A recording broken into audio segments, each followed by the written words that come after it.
జగద్గురువు అంటారు కదా మ్యామ్. ఆ! వ్యాస మహర్షి తర్వాత మనం ఇంకా జగద్గురువుల్లాగా కొలిచే వాళ్ళు ఎవరెవరున్నారసలు? అసలు జగద్గురు అంటేనే హ్మ్. సాక్షాత్ శ్రీకృష్ణ పరమాత్మ. హ్మ్. ఆయన కృష్ణం జగద్గురు. వందే జగద్గురుం అందుకే అంటాం. హ్మ్. కృష్ణం వందే జగద్గురుం అంటాం. ఆయన మిగిలిన విష్ణుమూర్తి యొక్క అన్ని అవతారాలు కూడా అంశ స్వరూపాలు. హ్మ్. అందులో ముఖ్యంగా శ్రీకృష్ణ పరమాత్మ పూర్ణతత్వమైనటువంటి పరమాత్మ అవతారం. యొక్క అవతారం. హ్మ్. తానే పరమాత్మనని ఎన్నో సార్లు ఆయన నిరూపించాడు. నిరూపించాడు ఈ అవతారంలో. ఈ హ్మ్. శ్రీకృష్ణ హ్మ్. అవతారంలో. అందువల్ల ఆయన జగన్నాటక సూత్రధారి అంటారు. అసలు జగత్తుని నడిపించడానికి కావాల్సినటువంటి అన్ని సూత్రాలను, పగ్గాలను పట్టుకొని నడిపించేది శ్రీకృష్ణ పరమాత్మ. ఆయన మించిన సద్గురు, జగద్గురువు లేరు. ఆయన ఆహ్, ప్రతి క్షణం అంటే తను పుట్టిన దగ్గర నుంచి గూడా ప్రతి క్షణం గూడా తాను భగవంతుడిని అని నిరూపించుకుంటూ ఆయన తన బాల్యాన్ని నుంచి హ్మ్. చూస్తే మనం బాల్యం నుండి అవును.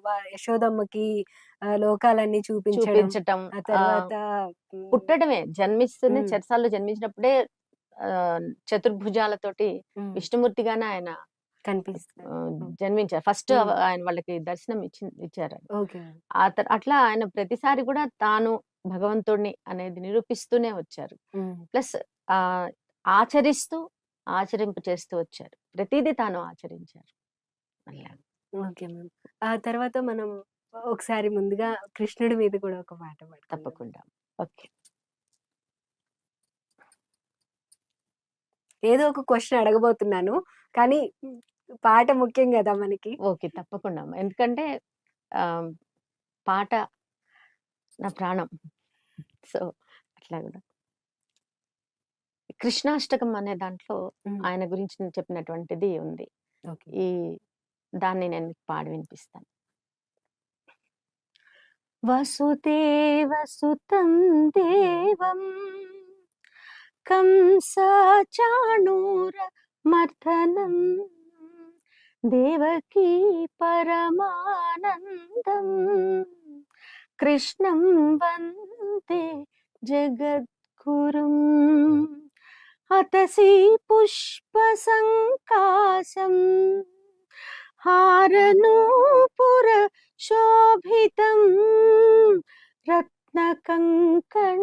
రత్నకంకణకేయూరం కృష్ణం వందే జగద్గురుం కుటిలాలక సంయుక్తం పూర్ణచంద్ర నిభాననం విలసత్కుండలధరం దేవం కృష్ణం వందే జగద్గురుం మందారగంధ సంయుక్తం చారుహాసం చతుర్భుజం బర్హి పింఛావచూడాంగం కృష్ణం వందే జగద్గురుం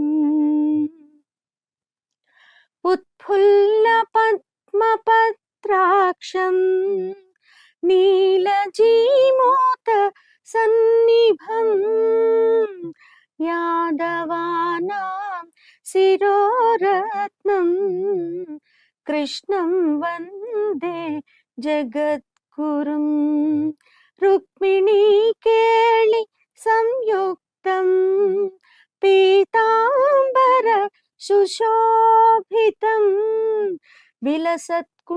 విలసత్కుండలధరం దేవం కృష్ణం వందే జగద్గురుం కృష్ణం వందే జగద్గురుం కృష్ణం వందే జగద్గురుం. ఈ శ్రీకృష్ణ పీఠం మా అమ్మమ్మ గారింట్లో ఉండేది. ఓకే. శ్రీమాన్ శఠగోపాచార్యుల వారని భద్రాచలంలో హ్మ్. అమ్మమ్మ వాళ్ళది కృష్ణపీఠం. హుహు. రాధా రుక్మిణి సత్యభామ సమేత శ్రీకృష్ణ పీఠం. అక్కడే నా ఆరంగేట్రం అనేది జరిగింది. ఓకే. మా తాతగారే మా మాస్టర్ గారి దగ్గర హసన్ సాహెబ్ గారు మా గురువుగారు. హ్మ్. అంతేకాకుండా శ్రీమాన్ మరింగంటి పురుషోత్తమాచార్యులు, శ్రీ కూర్మనాథ్ గారు. అదేవిధంగా డాక్టర్ సావిత్రి అన్నాజీరావు గారు. హ్మ్. అదేవిధంగా ఇంకా హ్మ్, వీణ నేర్పించారు. కొట్టుపుల్ల ఆహ్, రాజగోపాలాచార్యులు గారని. ఆయన హ్మ్. మా పెద్దనాన్నగారు. ఈ విధంగా వీళ్ళందరూ కూడా నాకు సంగీతం నేర్పించిన వాళ్ళల్లో ఉన్నారు. అయితే ఈ కృష్ణాష్టమి 11 రోజులు చేసేవాళ్ళు మా ఇంట్లో.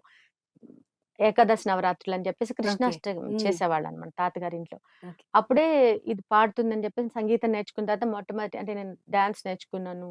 హుహు. అన్ని కూచిపూడి నేర్చుకున్నాను.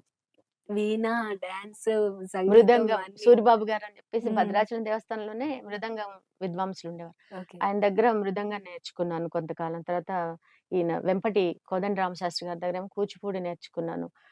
చాలా పెర్ఫార్మన్సెస్ చేశాను. తర్వాత కొంత అంటే కొద్ది రోజుల తర్వాత ఏంటంటే ఆహ్, సంగీతం అయితే ఎప్పుడైనా పాడొచ్చు అనే ఉద్దేశంతోటి అట్లా సంగీతంలోకి పంపిస్తే దీనికి గొంతు గూడా ఉంది గాబట్టి అని చెప్పి అమ్మ హ్మ్. భావించింది. మా తాతగారు ఆహ్, షేక్ హసన్ సాబ్ పద్మశ్రీ అవార్డ్ హ్మ్. గ్రహీత హ్మ్. ఆయన.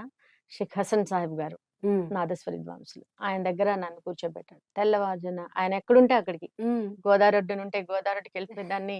ఇంకెక్కడ హోటల్‌లో కూర్చుంటే అక్కడికెళ్ళిపోయేదాన్ని. ఆయన ఎక్కడికి వెళ్తే అక్కడికి. హ్మ్. మీరు చెప్పండి సంగీతం చెప్పండి అని చెప్పి ఎళ్ళిపోయేదాన్ని.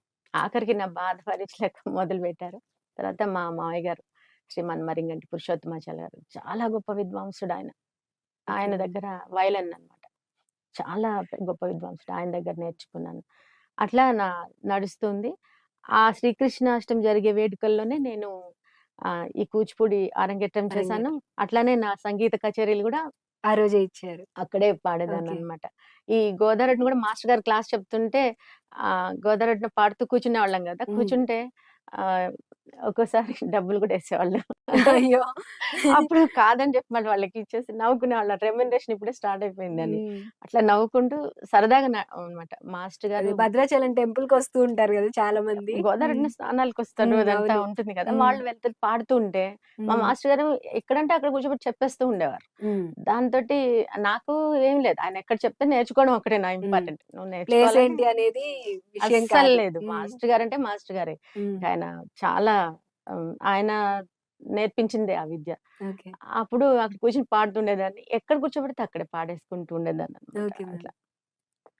అయితే అయితే ఇప్పుడు మీరు చెప్పిన దాంట్లో గురువుల గురించి, మీ గురువుల గురించి మా చెప్పేసారు గురువు ఆల్రెడీ. సామాన్యులు గారు. ఆయన సంగీతం నేర్పించినప్పుడు ఆయనేం చెప్తున్నారు, ఈ సిలబస్ ప్రకారం, ఆ సిలబస్ ప్రకారం ఇట్లా కోర్స్‌లాగా హ్మ్. నేనేం నేర్చుకోలేదు. మా హ్మ్. అమ్మగారు కూడా నాకు సంగీతం ఫస్ట్ అమ్మ నేర్పించారు. మొదటి గురువు అమ్మ. హ్మ్. మొదటి గురువు. అంటే అసలు ఊహ తెలుస్తూనే అమ్మ మంచి సంగీత విద్వాంసురాలు. ఆమె హార్మోనియం హ్మ్. వాయిస్తారు. హ్మ్. బాగా మా ఇంట్లో అంతా సంగీతం ఉంది. అందరూ ఓకే. పాడతాం. మా ఇంట్లో అందరం పాడతామనమాట. అయితే అక్కడ నే ఇక్కడ వెళ్లి నేర్పిస్తారు. అమ్మ రేడియోలో వచ్చే పాటలన్నీ గూడా ఈ పాట నేర్చుకుందాం అని హ్మ్.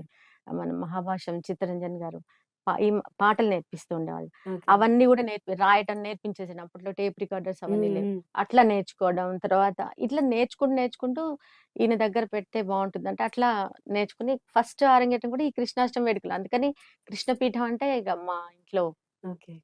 మా స్వామనమాట. అట్లా ఉండేదనమాట. ఓకే. అయితే కృష్ణో వందే జగద్గురు అన్నట్టు మనకి కృష్ణుడు జగద్గురువు.